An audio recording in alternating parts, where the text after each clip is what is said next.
నమస్తే welcome to బీజేటీవీ ముందుగా headlines అమరావతిలో సీఎం చంద్రబాబు నేతృత్వంలో కేబినెట్ 30 అజెండా అంశాలపై చర్చిస్తున్న ఏపీ కేబినెట్ రైతు సంక్షేమం నుంచి పెట్టుబడుల వరకు చర్చలు తీసుకునే నిర్ణయాలపై రాష్ట్ర ప్రజల దృష్టి కేంద్రీకరణ అవినీతి పరులకు చోటు లేదన్న రామచంద్రరావు కవిత అయినా సరే కఠిన చర్యలు తీసుకుంటామన్న బీజేపీ ప్రజలకు నిష్పక్షపాత పరిపాలన లక్ష్యమన్న వ్యాఖ్యలు అవినీతి సహించబోమన్న బీజేపీ రాష్ట్ర అధ్యక్షుడు హిందూ పండుగలపై ఆంక్షలు మానుకోవాలన్న రాజాసింగ్ గణేష్ నిమజ్జనంలో డీజే ఆంక్షలు తప్పన్న విమర్శ పోలీసులకు పండుగలు చెప్పే హక్కు లేదన్న వ్యాఖ్యలు హిందూ వేడుకల అనంతం అడ్డుకోవడం తగదన్న హెచ్చరిక భార్గవపై కేసు అబద్ధమన్న సజ్జల రామకృష్ణారెడ్డి కూటమి నిరాధార ప్రచారం చేస్తోందన్న సజ్జల విమర్శ ప్రజల సమస్యల నుంచి దారి మళ్లిస్తున్నారన్న ఆరోపణ మాయాజలాన్ని ప్రజలు నమ్మరన్న సజ్జల ధైర్యం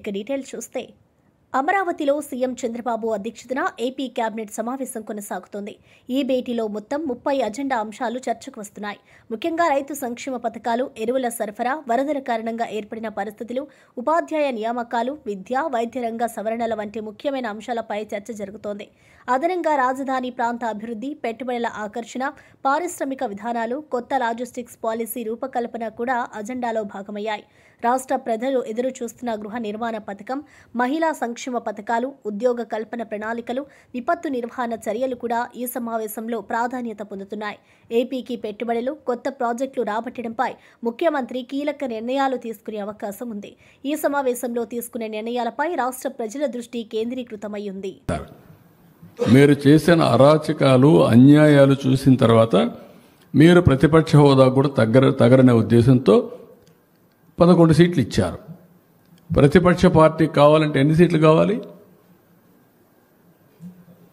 18 కావాలి 18 ప్లస్ 19 కావాలి 17.5 ప్లస్ 1 18.5 19 కావాలి 19 ఉంటే వస్తుంది అప్పుడు ఇవ్వరు అది రైట్ హక్కు ప్రజలిచ్చే అవకాశం అది ప్రజలిచ్చే అధికారం రాజకీయ ప్రభుత్వం ఇచ్చేది కాదు ఇవన్నీ ఇంతవరకు 94లో కాంగ్రెస్ పార్టీ ప్రతిపక్ష హోదా ఇవ్వలేదే 26 మంది గెలిచారు అప్పుడు ఇవ్వలేదు ఎందుకు ఇవ్వలేదు వాళ్ళు అడగలేది మేము రావనలేదే వాళ్ళు అప్పుడు వాళ్ళకు ప్రజాస్వామ్యం అంటే తెలుసు కాబట్టి బెదిరిస్తే వచ్చేదనుకుంటే ఎట్టవుతుందండి ఎక్కడ బెదిరిస్తావు ఎందుకు ఇస్తారు ఆ రోజులు అయిపోయినాయి బ్లాక్మెయిల్ చేసే రోజులు కూడా అయిపోయినాయి ఇంకా మళ్ళా గొలగరాయి డ్రామా కోడికత్తి డ్రామా గొడ్డల వేటు డ్రామా గొడ్డల వేటు గుండెపోటు నేను నమ్మాలా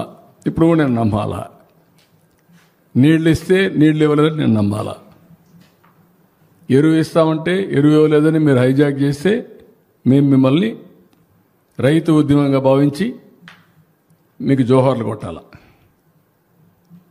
వాళ్ళు దగ్గర పెట్టుకొని పనిచేయండి మీరు తెలంగాణ బీజేపీ అధ్యక్షుడు రామచంద్రరావు కీలక వ్యాఖ్యలు చేశారు అవినీతి పరులకు బీజేపీలో చోటు లేదని అది ఎవరైనా సరే కవిత అయినా భవిష్యత్తులో ఇంకెవరైనా సరే పార్టీ కఠిన చర్యలు తీసుకుంటుందని తెలిపారు ప్రజలకు నిష్పక్షపాత పరిపాలన అందించడమే బీజేపీ లక్ష్యమని అవినీతిని ఎట్టి పరిస్థితుల్లోనూ సహించమని స్పష్టం చేశారు రాష్ట్ర రాజకీయాల్లో జరుగుతున్న పరిణామాలు ముఖ్యంగా కాళేశ్వరం అవినీతి ఇతర అవకతవకలపై పార్టీ తక్షణ స్పందన ఇవ్వనుందని పేర్కొన్నారు ప్రజల డబ్బును దోచుకున్న వారిని ఎప్పటికైనా శిక్షిస్తామని ఆయన హామీ ఇచ్చారు రాబోయే ఎన్నికల్లో బీజేపీకి శుభసూచకంగా ఈ వైఖరి మారుతుందని ప్రజలు కూడా అవినీతిని తట్టుకోరని ఆయన ధైర్యంగా అన్నారు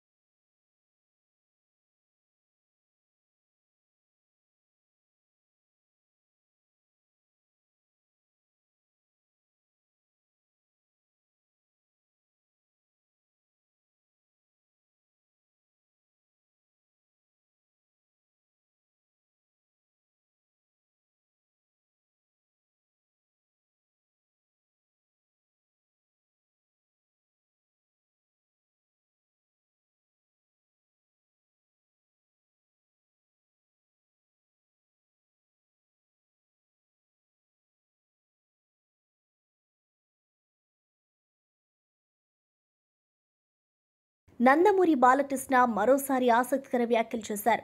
తనకు పదవులు ముఖ్యం కాదని, Padma Bhushan award, world book of రికార్డ్స్లో స్థానం పొందడమే తనకు గొప్ప గౌరవమని తెలిపారు. తన వరుస సినీ విజయాలను ప్రజల విజయాలుగా భావిస్తున్నారని, ఈ గుర్తింపులను తన తల్లిదండ్రులకు అంకితం చేస్తున్నారని చెప్పారు.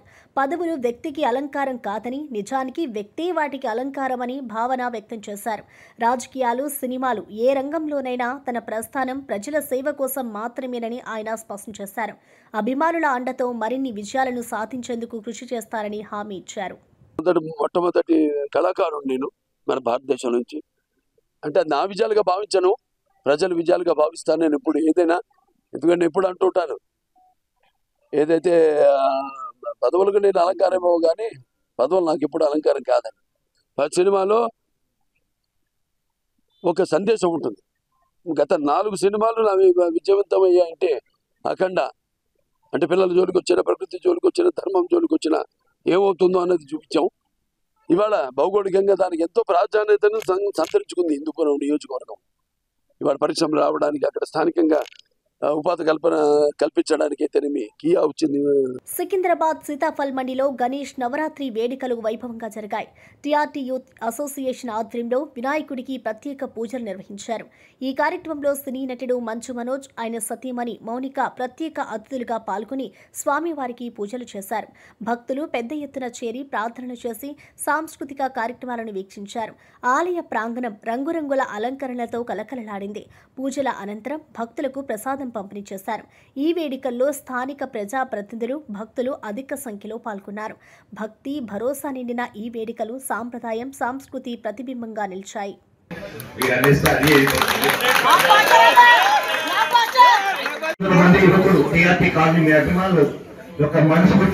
కోరుకున్నది 1000 కోట్లు కాదు, 2000 కోట్లు కలెక్షన్ కావాలని, ఆ అష్టలక్ష్మి దీవెన మీకు, మీ కుటుంబానికి, మీ భార్య బిడ్డలకు ఉండాలని సదా మా టీఆర్పీ కాలనీ సీతాఫల్ మండి మీకు ప్రత్యేకమైనటువంటి ధన్యవాదాలు తెలియజేస్తున్నాం.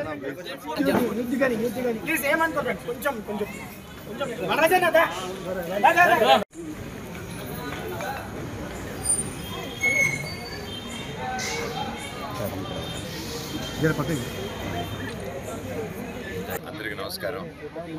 ప్రతి సంవత్సరం సీతాఫల్ మండికి రావడం మాకు ఒక ఆనవాయితీ. ఇక్కడికి వచ్చి విఘ్నేశ్వరుని దర్శనం తీసుకుంటే అంతా మంచి జరుగుతుంది. మాకైతే బాగా జరిగింది. నా తమ్ముడు వరుణ్ అండ్ విక్రమ్,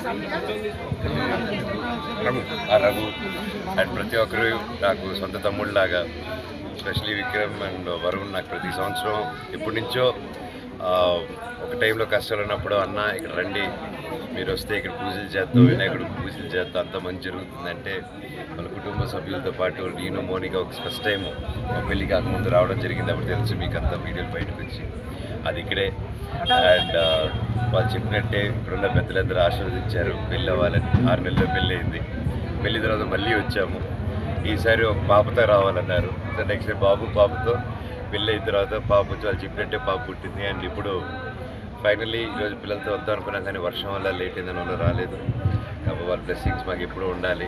రిలీజ్ వేరే వస్తుంది, సో వాళ్ళు బ్లెస్ చేశారు, గొప్ప సూపర్ డూపర్ హిట్ అవుతుందని. అది కూడా నిజం అవ్వాలని ఆ దేవుడు కోరుకుంటూ, ఆ వినాయకుడు ఆశీస్సులు మాకు, మనందరికీ, మీ అందరికీ ఉండాలని కోరుకుంటూ మనస్ఫూర్తిగా. టీఆర్ఎస్ నాయకుడు వంటేరు ప్రతాప్ రెడ్డి కీలక వ్యాఖ్యలు చేశారు. గతంలో రాజకీయ అవసరాల కోసం హరీష్ రావుపై తాను చేసిన విమర్శలు తప్పని అంగీకరించారు. మల్లన్న సాగర్ విషయంలో తాను పొరబడినట్టు అప్పుడే ఒప్పుకున్నానని, హరీష్ రావు చేసిన పని సరికాదని అంగీకరించాలని చెప్పారు. కానీ కొందరు పాత వీడియోలను మళ్లీ బయటకు తీస్తూ విమర్శలు చేస్తున్నారని, అలాంటి వారిని చెప్పులతో సన్మానం చేయాలని మండిపడ్డారు. గతంలో తాను కాంగ్రెస్లో ఉన్నప్పుడే ఈ విమర్శలు జరిగాయని, ఇప్పుడు వాటిని ప్రస్తావించడం అనవసరమని అన్నారు. తన తప్పును ఒప్పుకోవడం పెద్ద మనసు అని పేర్కొన్నారు. ఇక్కడే ఉండి పనిచేస్తున్నటువంటి హరీష్ రావు గారిని తట్టుకోవడానికి, రాజకీయంగా నిలబడడానికి, రాజకీయంగా మాట్లాడినటువంటి మాటలు అవి. వాస్తవంగా కూడా నేను గతంలోనే హరీష్ రావు గారికి వాస్తవాలు చెప్పా. మల్లన్న సాగర్ ఇనాగ్రేషన్ లో నేను మల్లన్న సాగర్ మీద ఫైట్ చేసినప్పుడు నేను చేసింది తప్పు కావచ్చు, మీరు చేసిందే రైటు. ఇవాళ తెలంగాణకు కాళేశ్వరం వచ్చిందంటే, తెలంగాణకు గోదావరి నీళ్లు వస్తున్నాయి అంటే మీరు చేసింది రైటు, నేను చేసింది రాంగ్ అని చెప్పి ఆ రోజు నేను హరీష్ రావు గారికి చెప్పా. ఆ నీళ్లు పంపులు దుక్కుతున్నప్పుడు తెలంగాణ ప్రజల యొక్క ఆత్మ గౌరవాన్ని పెంచిట్లో అటు కేసీఆర్ ఇటు హరీష్ రావు గారు చేసిన కృషిని నేను ప్రశంసించిన అక్కడ రాజకీయాల్లో భాగంగానే నేను ఆ రోజు మాట్లాడిన వాస్తవాలు కాకపోయినప్పుడు కూడా రాజకీయంగా నిలబడి నిలదొక్కుకోవడానికి నేను మాట్లాడిన మాటలు. కానీ కొంతమంది కాంగ్రెస్ పట్టే భాషలు నిన్న మొన్న దాన్ని సోషల్ మీడియాలో పెట్టి వైరల్ చేస్తా ఉన్నారు.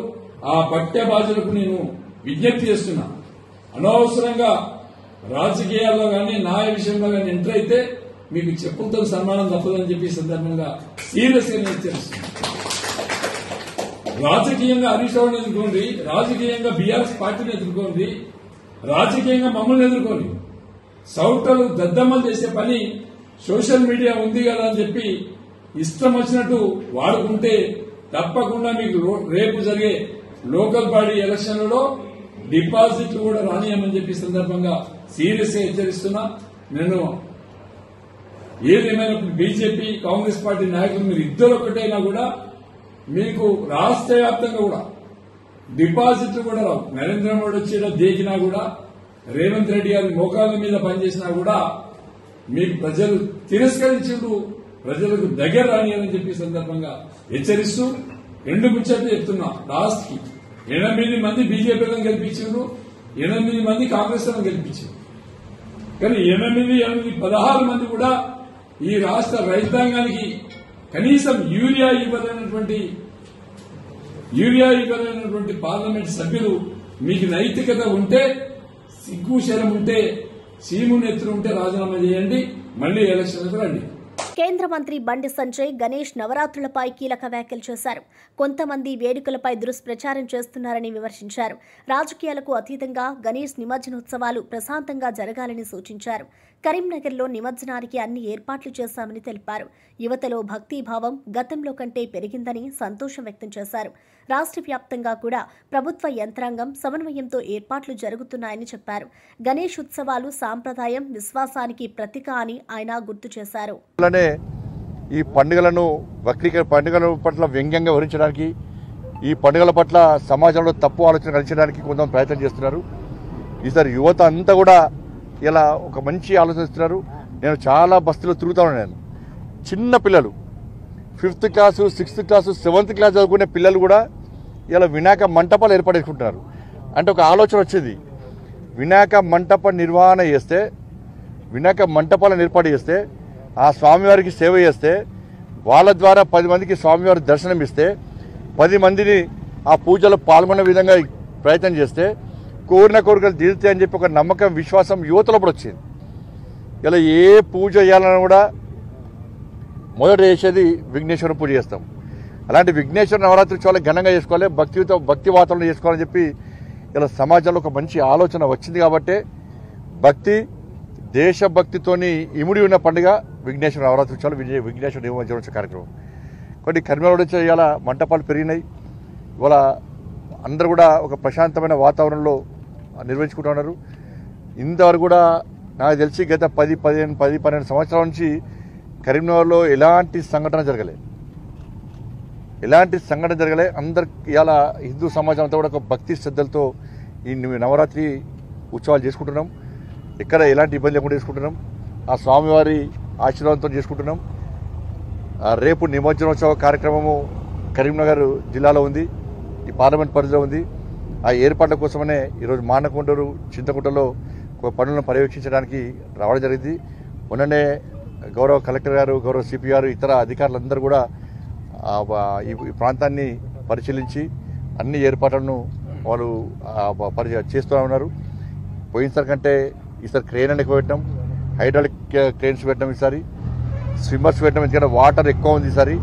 గతంలో వాటర్ కోసం ఇబ్బంది వచ్చేది, వాటర్ ఎక్కువ ఉంది. స్విమ్మర్స్ కూడా ఎలాంటి ఇబ్బంది కాకుండా స్విమ్మర్స్ కూడా ఈసారి ఎక్కువ పెట్టడం జరిగింది.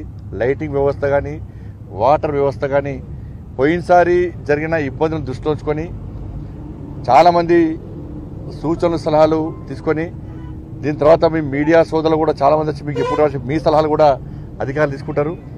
మరి అందరం కలిసిమెలిసి దీన్ని ఒక రాజకీయ కోణంతో చూడకుండా విఘ్నేశ్వర నిమజ్జనోత్సవ కార్యక్రమము ఎలాంటి ఇబ్బంది లేకుండా, ప్రజలు ఇబ్బంది లేకుండా, ఎవరికి ఏ కష్టం రాకుండా ఇలాంటి ప్రమాదాలు జరగకుండా ఒక ప్రశాంతమైన వాతావరణంలో నిమజ్జనోత్సవ కార్యక్రమం జరుపుకోవడమే ఒక ఆలోచనతో చేస్తున్నాం.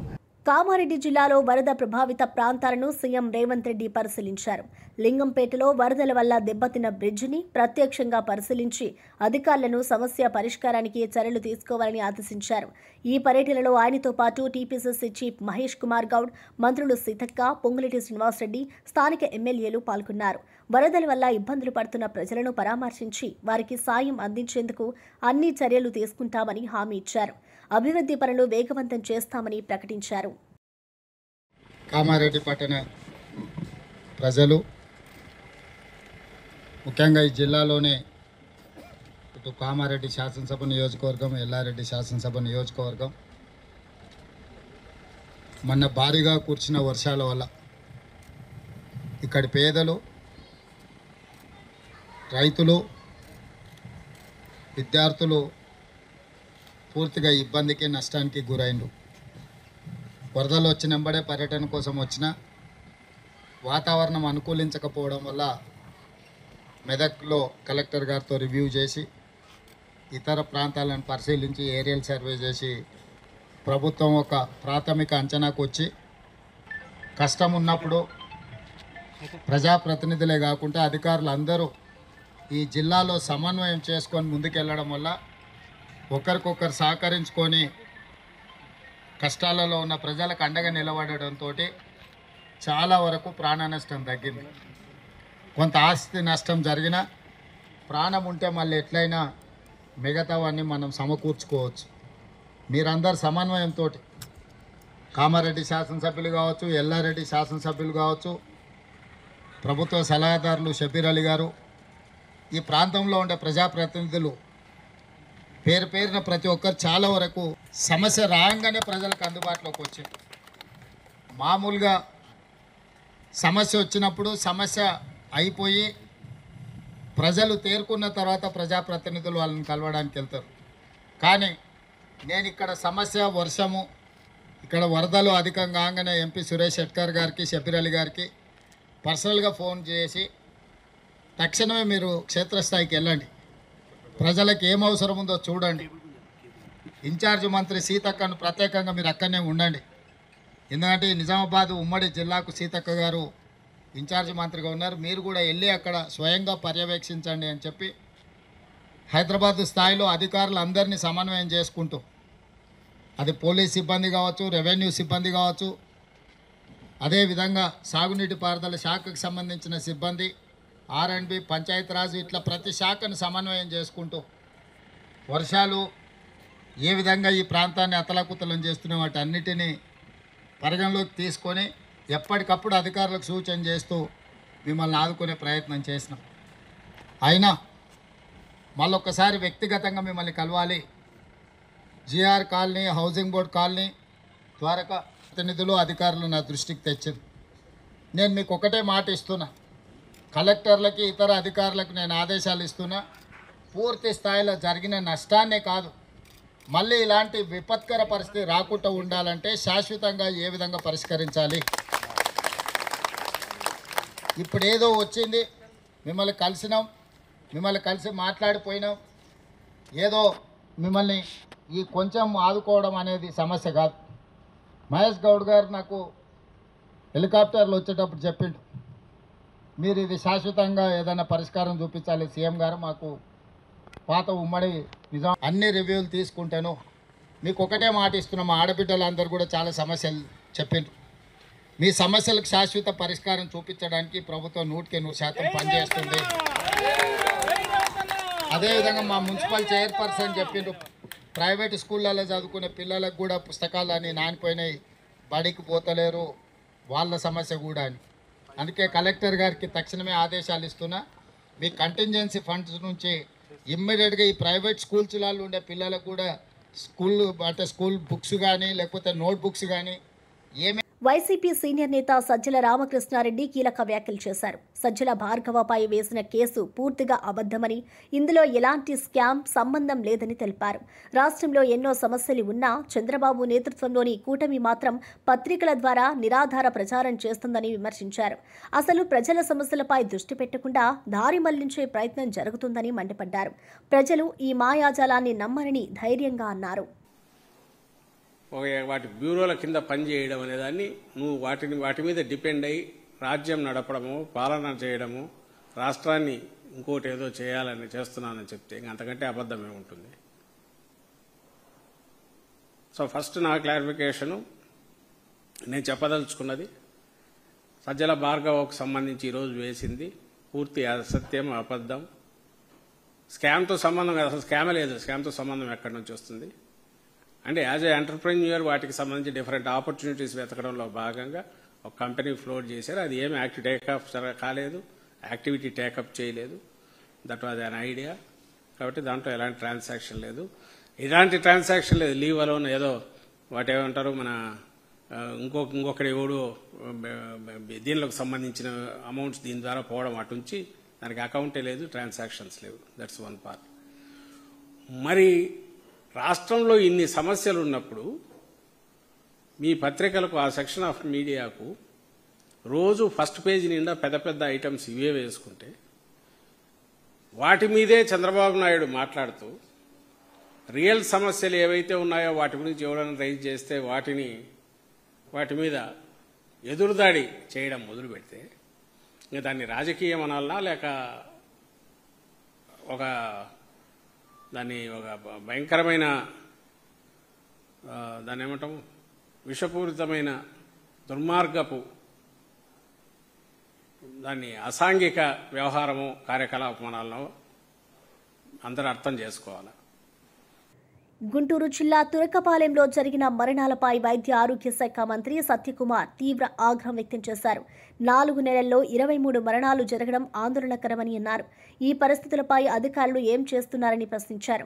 గ్రామంలో జరుగుతున్న కిడ్నీ పరీక్షలపై కూడా ఆరా తీశారు. స్థానిక ఆశా వర్కర్లు, ఎన్ఎంల పనితీరు పట్ల అసంతృప్తి వ్యక్తం చేశారు. ప్రజల ఆరోగ్య భద్రతకు చర్యలు తీసుకోవాలని, బాధ్యులపై కఠిన చర్యలు తప్పవని హెచ్చరించారు.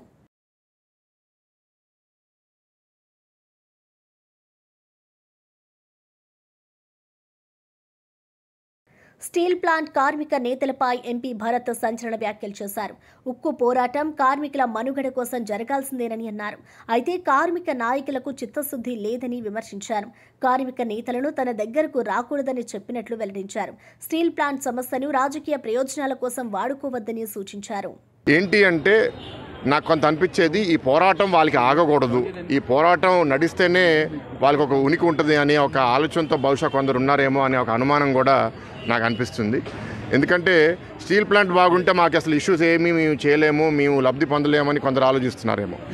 కొందరు నన్ను వచ్చి కలిసేటప్పుడు కూడా నేను వాళ్ళకి చెప్పేవాడిని, మీరు వచ్చి కలిసి నాతో బాగా మాట్లాడుతున్నారు, బయటికి వెళ్ళి మళ్ళీ నన్నే తిడుతున్నారు, అట్లాంటి వాళ్ళైతే మీరు నా దగ్గర రామాకండి, మీరు ఇతర రాజకీయ నాయకుల దగ్గరికి మీరు వెళ్ళుంటారు, కానీ నేను అట్లాంటి రాజకీయ నాయకుడిని కాదు, నేను మీ మొహమ్మద్ ఏం మాడతాను, మీ వెనకాల కూడా మీ గురించి అదే మాడతాను, నాకేమి ఇక్కడ ఏమి ఆల్టరీర్ ఎజెండా లేదు అని కూడా వాళ్ళకి చెప్తాను. చేత నా దగ్గర రావడం కూడా ఇప్పుడు మానేశారు. ఎందుకంటే నేను వాళ్ళు చెప్పే ఆ మాటలు నా దగ్గరికి వచ్చి ఒక మాట మాట్లాడి బయటికి వెళ్ళి ఇట్లా అన్నారని దాన్ని వక్రీకరించడం అనేది నేను కూడా ఎంకరేజ్ చేయట్లేదు. డాక్టర్ బిఆర్ అంబేద్కర్ కోనసీమ జిల్లాలో రైతుల సమస్యలపై వైసీపీ నిరసన బాట పట్టింది. యూరియా కొరతపై రైతులతో కలిసి ర్యాలీలు, ధర్నాలు నిర్వహించనున్నారు. ఈ నెల 9న ఆర్డీఓ కార్యాలయాల వద్ద వినతి పత్రాలు ఇవ్వనున్నట్లు ప్రకటించారు. అమలాపురం వైసీపీ క్యాంప్ కార్యాలయంలో జరిగిన విలేకరుల సమావేశంలో జిల్లా అధ్యక్షులు చిల్లా జంగిరెడ్డి, ఇతర నేతలు పాల్గొని ప్రభుత్వ వైఫల్యాలను ఎండగట్టారు. రైతులకు అండగా నిలుస్తామని హామీ ఇచ్చారు. యూరియా కొరత గురించి అందరికీ తెలిసిందే. కూటమి ప్రభుత్వం ఏ రకంగా ఉంది అంటే, గతంలో కూడా MDU వెహికల్స్ ఏదైతే క్యాన్సిల్ చేసేసి మధ్యలో దళారులకి ఏ రకంగా అయితే లబ్ధి చేకూరేలా చేశారో, ఇప్పుడు మళ్ళీ అదే సేమ్ కార్యాచరణ రైతులను కూడా ఇబ్బంది పెడుతున్నారు. అలాగే యూరియా కొరత సృష్టించి మధ్యలో ఎవరైతే డీలర్స్ ఉంటారో, యూరియా డీలర్స్, వాళ్ళకి లబ్ధి కూరేలా చేస్తుంది. ఖచ్చితంగా కూడా పోయిన ప్రభుత్వంలో జగనన్న ఎప్పుడు కూడా ఏ కొరత లేకుండా కూడా రైతన్నకి ఎటువంటి ఇబ్బంది లేకుండా వాళ్ళ దగ్గరికి ఆర్బీకేలను ఏదైతే పెట్టి తద్వారా ఆర్బీకేల ద్వారా రైతులకి యూరియా సరఫరా చేస్తే దాని మూలంగా ప్రైస్ కూడా ఎప్పుడు కూడా అందుబాటులోనే ఉంది. కానీ ఈరోజు ఏదైతే యూరియా కొరత సృష్టించి మధ్యలో ఎవరైతే డీలర్స్ ఉంటారో వాళ్ళందరికీ లబ్ధి కూరేలా చేస్తుంది ఈ కూటమి ప్రభుత్వం. ఖచ్చితంగా దీని మీద మేమందరమే కూడా మా గొంతు విప్పుతాము. సెక్షన్ 30 పెట్టారని తెలుస్తుంది, కానీ ఖచ్చితంగా పోలీస్ అధికారులందరినీ కూడా కలిసి దీనిపైన పర్మిషన్ తీసుకుని మేము మరి ర్యాలీగా వెళ్ళి ఆర్డీఓ గారికి మేము వినతి పత్రం ఇస్తాము. సో ఈ అందరికీ కూడా తెలియజేయడానికి ఇది ఒక ప్రెస్ మీట్ పెట్టుకోవడం జరిగింది. సో అందరూ కూడా కోఆపరేట్ చేసి దీన్ని పార్టీ కార్యకర్తలు నాయకులు అందరూ కూడా పార్టిసిపేట్ చేసి దీన్ని దిగ్విజయంగా పూర్తి చేస్తారని నమ్ముతూ ముగిస్తున్నాం. Thank you. హైదరాబాద్ రాయదుర్గంలోని మై హోమ్ భుజాలో గణేష్ లడ్డు ఈసారి రికార్డు ధర పలికింది. స్థిరాస్తి వ్యాపారి గణేష్ ఈ లడ్డూను 51,07,777 రూపాయలకి వేలంలో దక్కించుకున్నారు. గతేడాది కూడా ఇదే వ్యక్తి 29 లక్షలకు లడ్డూను సొంతం చేసుకున్నారు. ఈసారి ధర మరింత పెరగడం విశేషం. ఈ లడ్డూ మొత్తాన్ని సేవా కార్యక్రమాలకు వినియోగించనున్నట్లు నిర్వాహకులు తెలిపారు.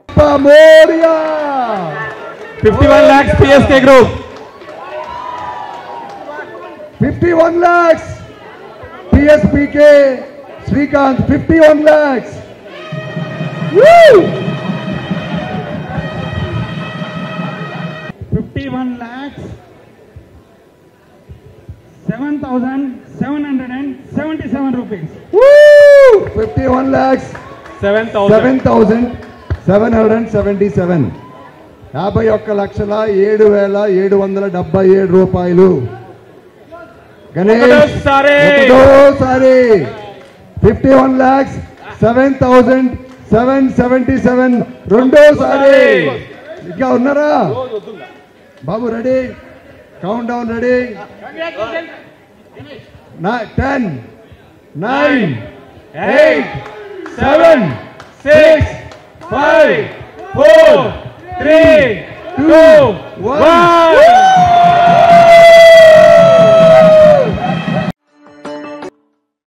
ఇప్పుడు నా గురించి వస్తే, నేను గణేష్ అండి, Ganesh real estate Khammam and Yellandu నుంచి.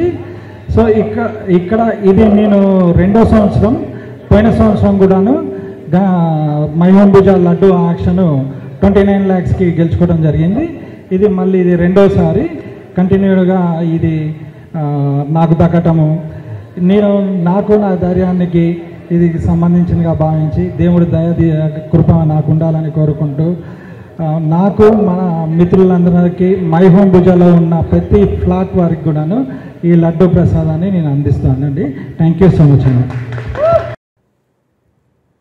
డిప్యూటీ సీఎం భట్టి విక్రమార్క మంత్రి తుమ్మల నిర్మలా సీతారామన్ను కలిశారు. రాష్ట్ర ఆర్థిక పరిస్థితులు, భారీ వర్షాలు, వరదల నష్టాలను వివరించారు. డిజాస్టర్ మేనేజ్మెంట్ కమిషనర్తో కూడా భేటీ కానున్నట్లు తెలిపారు. అదనంగా రాష్ట్రంలో క్రూడ్ ఆయిల్, పామ్ ఆయిల్ సాగుపై కేంద్రం పునరాలోచించాలని కోరారు. తెలంగాణకు మరింత సహాయం అందించాలని అభ్యర్థించారు. సమాచారంతో సాయంత్రం పూట మన అమిత్ షా గారిని కలవబోతా ఉన్నాం. అట్లాగే ఇప్పుడు ఆర్థిక శాఖ మంత్రులు శ్రీమతి నిర్మలా సీతారామన్ గారిని కూడా కలిసాం. రాష్ట్రానికి సంబంధించినటువంటి ఆర్థిక పరిస్థితులు, అట్లాగే లోన్ రీస్ట్రక్చరింగ్ సంబంధించినటువంటి అంశాలు, ఇతరత్ర అంశాలు, ముఖ్యంగా రాష్ట్రంలో విరివిగా విస్తారంగా సాగు చేస్తున్నటువంటి పామ్ ఆయిల్కి సంబంధించిన దానిపైన, క్రూడ్ ఆయిల్ పైన విధించేటువంటి సుంకాలని తగ్గించడం వల్ల రైతులు నష్టపోతూ ఉన్నారు. కాబట్టి పెంచమని ఆ సుంకాన్ని, ఇతరత్ర లోన్ రీస్ట్రక్చరింగ్ గురించి, కొన్ని ఎడ్యుకేషనల్ ఇన్స్టిట్యూషన్స్ గురించి కావాల్సినటువంటి ఆర్థిక సాయం గురించి వారికి ప్రత్యేకంగా రిప్రజెంటేషన్స్ ఇవ్వడం జరిగింది. వారు సానుకూలంగా స్పందించారు. ధన్యవాదాలు. తెలంగాణ రాష్ట్రానికి సంబంధించి national mission for edible oils program కింద పెద్ద ఎత్తున ఆయిల్ ఫామ్ సాగు మొదలుపెట్టడం జరిగింది. గతంలో కేవలం ఖమ్మం జిల్లాకే ఉన్నటువంటి ఈ ఆయిల్ ఫామ్ వ్యవసాయం ఈనాడు తెలంగాణలో ఉన్నటువంటి 31 జిల్లాల్లో కూడా ప్రారంభించాము. పెద్ద ఎత్తున ఈనాడు భారతదేశంలో అత్యధికంగా ఆయిల్ ఫామ్ ప్లాంటేషన్ వేసినటువంటి రాష్ట్రంగా తెలంగాణ గుర్తింపు వచ్చింది. ఆ పంటను ఇంకా పెంచి తెలంగాణ రాష్ట్రంలో సుమారు 20 లక్షల ఎకరాల వరకు వేసే అవకాశం ఉంది. కాబట్టి కేంద్ర ప్రభుత్వం క్రూడ్ ఆయిల్ మీద, క్రూడ్ ఫామ్ ఆయిల్ మీద ఇంపోర్ట్ డ్యూటీ తగ్గించటం మూలాన దాని యొక్క ఎఫ్ఎఫ్బి రేటు తగ్గటం మూలాన రైతులు నిరాశలో ఉన్నారు. కాబట్టి కేంద్ర ప్రభుత్వం దాన్ని మళ్ళీ పునరాలోచించి గతంలో ఉన్నటువంటి 44%ని ఇంపోర్ట్ డ్యూటీని ఇంపోజ్ చేయవలసిందిగా కేంద్ర ప్రభుత్వాన్ని అభ్యర్థించడం జరిగింది. గతంలో 0 ఉంది ఇంపోర్ట్ డ్యూటీ, దాన్ని 26% చేశారు. మళ్ళీ దాంట్లో నుంచి మొన్న 10% తగ్గించారు. ఇప్పుడు కేవలం 16.5% ఉంది. కాబట్టి దయచేసి దాన్ని మళ్ళీ పాత పద్ధతిలో 44% ఇంపోర్ట్ డ్యూటీ మీరు ఇంపోజ్ చేసినట్లయితే తెలంగాణ రాష్ట్రం ఈ భారతదేశానికి కావాల్సినంత ఆయిల్ ఫామ్ని ప్రొడ్యూస్ చేసి ఇచ్చే బాధ్యతని తెలంగాణ ప్రభుత్వం తీసుకుంటుందని చెప్పి కేంద్ర ప్రభుత్వానికి విజ్ఞప్తి చేశాం. దాంతోపాటు ఎంజీపీ మినిమం గ్యారంటీ ప్రైస్ ఇప్పుడు సుమారు 19,000 ఉంది ధర. దాన్ని 25,000కి మీరు మినిమం గ్యారంటీ ప్రైస్ డిక్లేర్ చేస్తే ఒకవేళ 25,000కి తగ్గినా కేంద్ర ప్రభుత్వం భరాయించేటటువంటి పరిస్థితిని మీరు క్రియేట్ చేస్తే భారతదేశ వ్యాప్తంగా 70 లక్షల ఎకరాలు ఆయిల్ ఫామ్ సాగు చేసే అవకాశం ఉంటుంది. అప్పుడు ఈ 1,50,000 కోట్లు పెట్టి ఇంపోర్ట్ చేసుకునే బాధ కూడా తగ్గుద్ది. విదేశ మార్గ ద్రవ్యం మిగులవుతుంది, భారతదేశానికి మేలు అవుతుంది, రైతాంగానికి ఉపయోగపడుతుందని చెప్పి ఆర్థిక మంత్రి గారికి చెప్పడం జరిగింది. ఆమె గారు కూడా వెస్ట్ గోదావరి కోడలు కాబట్టి తెలుగు రాష్ట్రాలతో అనుబంధం ఉంది కాబట్టి ఆ తెలుగు రాష్ట్రాల్లోనే ఈ పంట ఎక్కువ ఉంది కాబట్టి దాన్ని పునఃపరిశీలిస్తానని చెప్పారు.